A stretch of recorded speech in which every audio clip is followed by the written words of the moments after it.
अस्सलामुअलैकुम वरहमतुल्लाहि वबरकातुहू। इत्तेहाद न्यूज़ में आप सभी का खैर मकदम है। भारत में भले ही बेरोजगारी, महंगाई, नौकरी, फैक्ट्रियां सब हाथ से निकल जाए, लेकिन हम है कि मोदी करने से बाज नहीं आएंगे। मुल्क भुखमरी की कगार पर है, पर आज जब वज़ीर आज़म का यौम पैदाइश है तो ऐसे मनाया जा रहा है जैसे किसी अवतार ने इस धरती पर जन्म लिया हो। सभी जानते हैं कि मौजूदा हालात क्या है, किस दिशा में मुल्क जा रहा है, पर मोदी की जय नहीं रुकनी चाहिए। आज तो बड़ा चमत्कार ही मुल्क के वज़ीर आज़म ने कर दिखाया है। चीता को भारत में लाया और इसे मास्टर स्ट्रोक और न जाने क्या क्या अलकाब इस्तेमाल किए जा रहे हैं। वाकई शर्म की बात है कि टीवी पर चीता को लेकर प्रोग्राम बनाए जाते।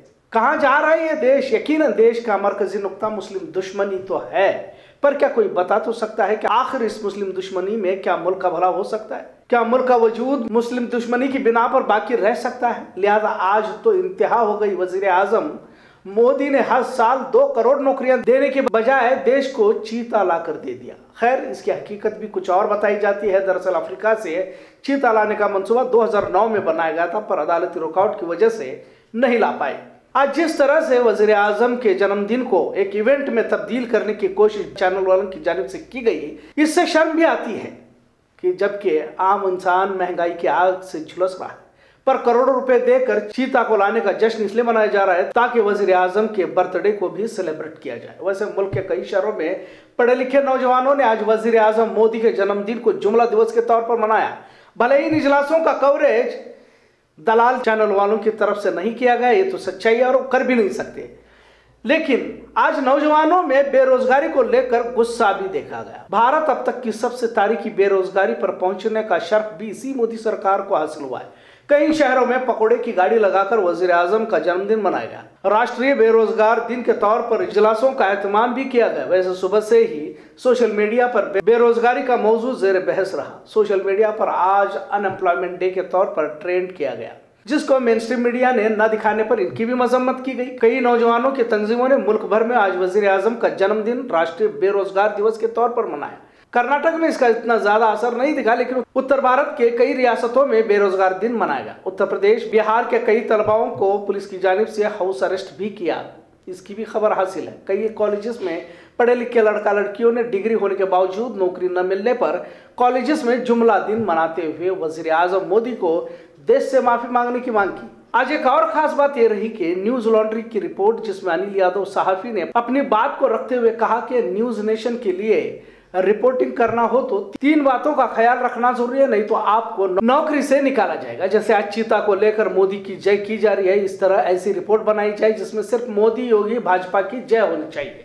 दूसरा उसूल यह है कि आपको सवाल सिर्फ मुखालिफ पार्टी यानी कि विपक्ष से करना चाहिए, यानी राहुल गांधी, कांग्रेस का कोई लीडर, या फिर मायावती, अखिलेश, केजरीवाल, इन्हीं को जिम्मेदार ठहराना चाहिए। और तीसरा सबसे अहम, आपको घुमा फिरा कर दुनिया की और उमूमन भारत की बर्बादी के लिए किसी तरह मुसलमानों को जिम्मेदार ठहराने की रिपोर्ट, स्टोरियां बनानी होंगी। मुस्लिम इदारे, तंजीम, मदरसे, स्कूलों में जाकर वहां सवाल जवाब करने होंगे। छोटे छोटे बच्चों के सामने माइक लगाकर उन्हें उल्टे सीधे सवाल पूछे जाए।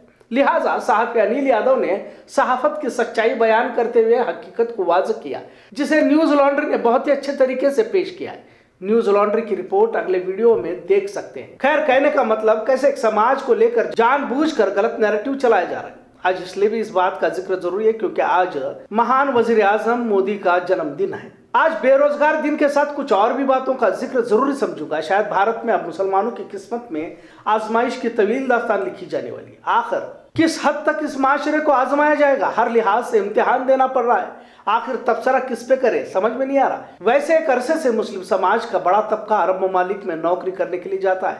वैसे देखा जाए तो गैर मुस्लिमों की भी बड़ी तादाद अरब ममालिक के साथ दिगर मुल्कों में भी मुलाजिमत करती है और बड़े ओहदों पर यही लोग फाइज देखे जाते हैं। लेकिन अब एक और परेशानी में इजाफा करते हुए हुकूमत की जानिब से नया कानून मुसलमानों के लिए निकाला है, जिसमें अब नौकरी के लिए पुलिस स्टेशन से पीसीसी, पुलिस क्लियरेंस सर्टिफिकेट भी लेना होगा। अब इस नए कानून के तहत मुसलमानों की भीड़ पुलिस थानों के सामने यूपी में देखी जा रही है। हो सकता है कि अब कर्नाटक में आ जाए या जहां जहां भाजपा है वहां पर इस कानून को, नए कानून को लगा भी दिया जाए। और जाहिर है पुलिस थानों में आजकल किस तरह का रवैया अख्तियार किया जा रहा है। और खासकर यूपी में सभी जानते हैं कि कईयों को तो झूठे मुकदमे में मुलविस किया गया है। अगर कुछ मुस्लिम बच्चे पढ़ लिख कर बाहर भी जाना चाहते हैं तो पुलिस थानों के सामने कतार लगाकर पुलिस क्लियरेंस सर्टिफिकेट हासिल करें, फिर अलग से रिश्वतखोरी, फिर कैसा लहजा और कैसा रवैया थानों में अख्तियार किया जाता है सभी वाकिफ है।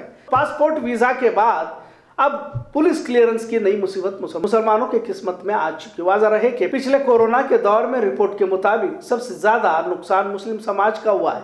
ऑक्सफैम इंडिया की रिपोर्ट के मुताबिक कोरोना के दौरान सबसे ज्यादा नौकरियां, कारोबार का नुकसान और बेरोजगार कोई समाज हुआ है तो मुस्लिम समाज, ऐसी रिपोर्ट दी गई है। ऑक्सफैम इंडिया की डिस्क्रिमिनेशन इंडिया की रिपोर्ट के मुताबिक गैर मुस्लिमों से 7,000 रुपए कम मुसलमान कमाता है। दलित आदिवासी 5,000 रुपए कमाते हैं। भारत आजादी के 75 साल का जश्न तो मना रहा है, पर मुसलमान, आदिवासी, दलित और पिछड़े तबकात के साथ क्या रवैया, कैसा रवैया इस मुल्क में किया जा रहा है, इसकी भी मुकम्मल रिपोर्ट इसमें पेश की गई है। इस रिपोर्ट में कोरोना के वक्त मुसलमानों के हालात, मुसलमानों को लेकर गलत अफवाहों को फैलाना, यहां तक कि मुसलमानों और गैर मुस्लिमों के दरमियान 1.5 गुना फर्क पाया गया है। शहरी सतह पर नौकरी करने वाले गैर मुस्लिम 20,346 रुपए कमाते हैं तो मुसलमान महज 13,600 रुपए ही कमा पाता है। इसके लिए मुसलमानों को लेकर बढ़ती नफरत भी वजह बताई गई है।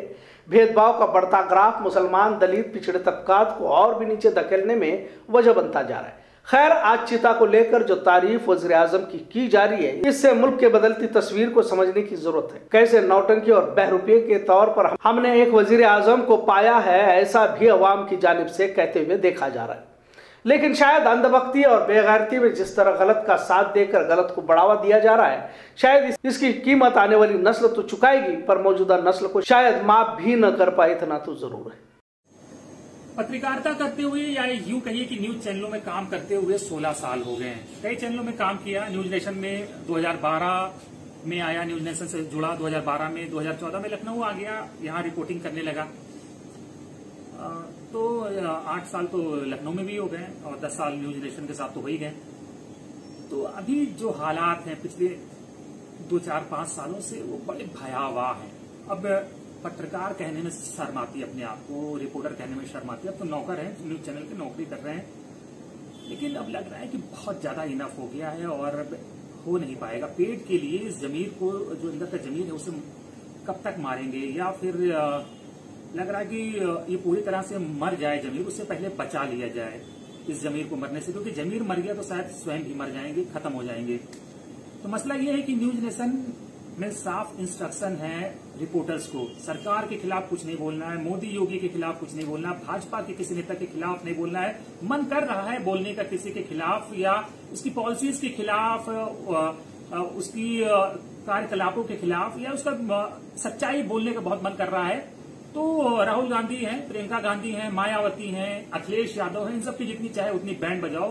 तो मतलब ऊपर बैठे जो संपादक कहना अपमान होगा संपादकों का, जो संपादक बैठे हुए हैं उनकी तरफ से भी बड़ा प्रसन्नता व्यक्त करते हैं, लहालोट होते हैं कि क्या शानदार रिपोर्टर है, विपक्ष की बैंड बजा रहा है। जो रेवेन्यू मिल रहा है ना सरकार से, 17-18 करोड़ रुपए जो साल का मिलता है, उसकी वजह से न्यूज नेशन और उसका दूसरा जो रीजनल चैनल है न्यूज स्टेट, टट्टे चाट रहे हैं, सरकार के टट्टे, योगी मोदी के, कि कुछ नहीं बोलना है इनके खिलाफ। बोलोगे तो सजा मिलेगी, मेल आएगा, नौकरी पे खतरा हो जाएगा, ये फलाना ढिमकाना।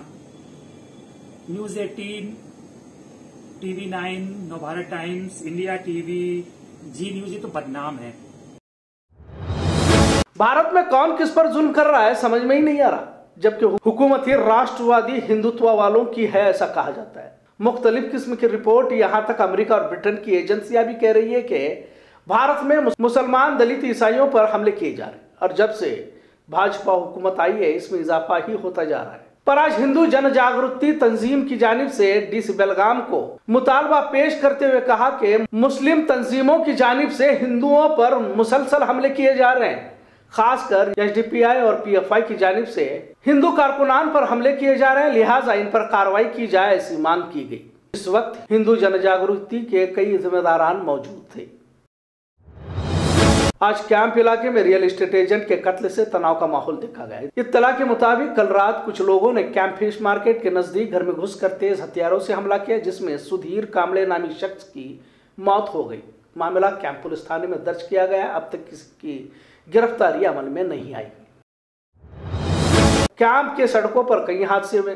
जाहिर है वहां पर बहुत सारे स्कूल है, तो स्कूल के लिए बच्चों का आना जाना बहुत काफी हद तक रहता है। हादसों के बाद ट्रैफिक पुलिस की जानिब से पुलिस तैनात करने की भी बात हुई थी, पर किसी तरह का कोई रद्द अमल यहां नजर नहीं आया।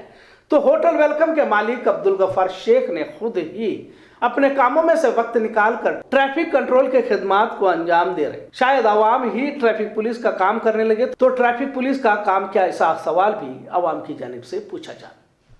खबरों का सिलसिला यूं ही चलता रहेगा। देखते रहिए इत्तेहाद न्यूज़। शुक्रिया, अल्लाह हाफिज।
मुश्किल से काम है, काम करते हैं।